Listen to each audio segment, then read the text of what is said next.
No, no buzz. A quick one. This isn't fake. Jon Fosse's A Silent Language, the Nobel lecture from Transit Books. I'm not. I didn't. I didn't steal this. I didn't steal this. It's the 8.5 by 11 version that I cut out all the blank pages from. I didn't. I didn't steal this. I was given it because I have a contact with Transit who generously sends me advanced reader copies of many things, including some Jon Fosse and other books. You know, Undelivered Lecture is one of my favorite series of nonfiction books from the last handful of years. It's, you know, Sir Pell's Stranger Faces opened my fucking brain up. Pretty Taneja's Aftermath, brilliant. Been having thoughts about Joanna Walsh's fucking My Life as a Godard movie for ages. Is it Mary Oliver? No, it's not Mary Oliver. Oliver's Migratory Birds, very important to me. Even it's Mary something's lecture, the first one in that is maybe my least favorite, is quite good. Um, but yeah, I printed out a 8.5 by 11 just print or paper ass copy of Fosse's Nobel lecture, and I read it, and that means I'm making no buzz about it. It's not bad. Um, the reason I went to the trouble of seeing that sort of publisher email and deciding to print it out and read through it is because it's because Fosse's trilogy that I talked about here has really stuck with me. A Shining maybe is slightly less so, even though I put it in my top 10 books of last year, but I think that's just because a trilogy did a lot for me. Um, Trilogy, I don't know. I think that's a incredibly singular book. And I don't think this little lecture that is basically a translation of the literal acceptance speech that Fosse gave for winning the Nobel Prize for Literature, 2023 last year. I don't think it really like illuminates a ton, but that's, I think, because I'm just not a Fosse scholar or deeply invested in him in any way. I just happened to have read one book that kind of really stuck with me, and so I wrote some notes in this little printout that I made. It opens with an address from Anders Olsen. Let's see, it says, member of the Swedish Academy, chair of the Nobel Committee for Literature, December 10th, 2023. It's whatever. It's fine. It's good. Whatever. A Silent Language opens with a sort of anecdote about being called on to read out loud and being very awkward about it. The first thing that I noted that I sort of want to read through is a line. It's 3 paragraphs actually. Also, just to sort of say it, the weirdest thing about this book, when it's an actual physical book, and for me reading it in this PDF / printed out form, is seeing Fosse write with regular punctuation and paragraph breaks, which is not how I think of his writing. And maybe that's more true of his plays, or maybe his earlier novels before he was a playwright. But it's certainly not true of any of the ones I've looked at that are, trilogy, septology, Shining, and I guess some of the individual septology publications. But yeah, this first thing. Uh, Spoken language is often monologic, communicating information, saying something. Sorry.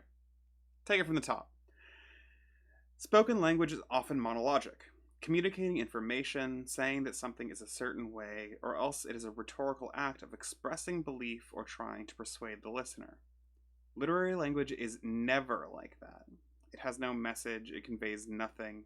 It is a kind of meaning without communication. It exists as its own thing. And so, obviously, any good piece of literary writing is the complete opposite of any kind of preaching, whether religious, political, or anything else.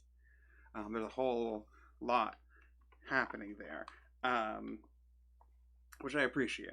I think that's great. I think it's great to make a strong ideological stance in your acceptance for the Nobel Prize or anywhere, honestly.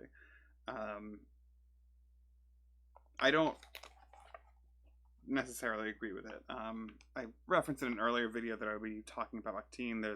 I didn't quote this portion or note it, but a couple paragraphs later, he says, when it comes to prose fiction, Mikhail Bakhtin was right to argue that the very form of literary expression, of narrative, is double-voiced. And that's the dialogic, right? That is, as Fosse sort of glosses it, that is the question of the authorial voice versus the narrative voice.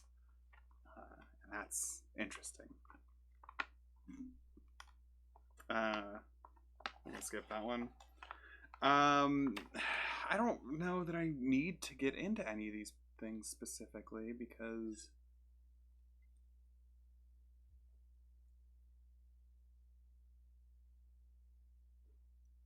you could just read this, you know? If you're a bee, you're gonna read this.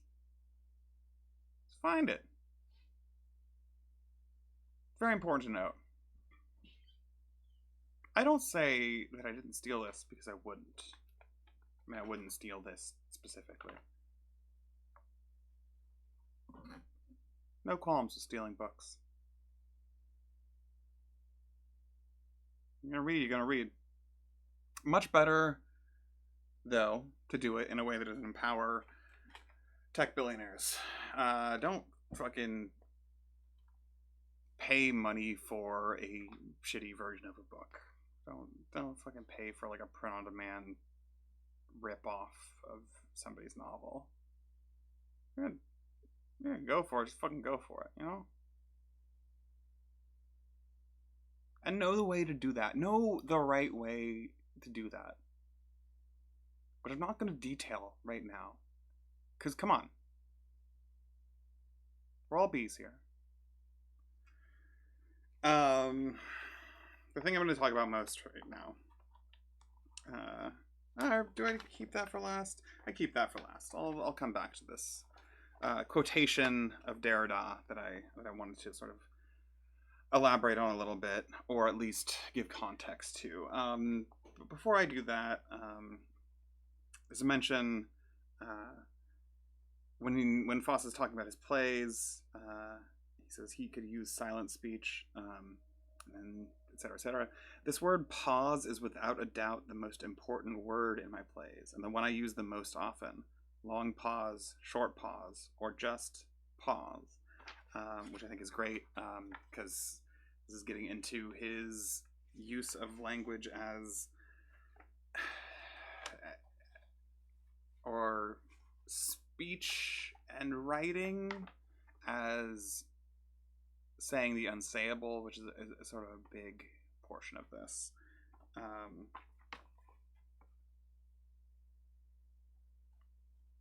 Another good little bit here. I don't know why I'm doing this. I know I'm doing this. This is the promise I've made. If I read a book, I do it on a buzz about it. It feels egregious. There's another good line. Writing is a solitary thing, as I said, and solitude is good, but only as long as the road back to other people remains open, to quote another poem by Olav Hogg. Which I think is, one, great. Yes, solitude, very important. High, very important. Solitude that does not lead back to other people, very destructive. Yes, good. Also, his tendency to quote in this is very cool, because I think in that opening address that I did not read, the person specifically says, like, that he's not a particularly quotable writer, which I think is extremely accurate, given that he does not demarcate moments in the way that the quotation appeals to, or is afforded by. And so it was kind of nice to see him quoting people, because he alludes constantly. I mean, especially in The Shining, and A Shining, sorry. He alludes constantly. I don't think he quotes that much, or if he does, it's sort of under erasure. That's a whole. Yeah, I have another thing. Okay. Let's get to the thing that I found fun and illuminating to dig into, because I was once a big Derrida nerd, and I'm very clearly not anymore, because my brain doesn't quite wrap around that in the same way.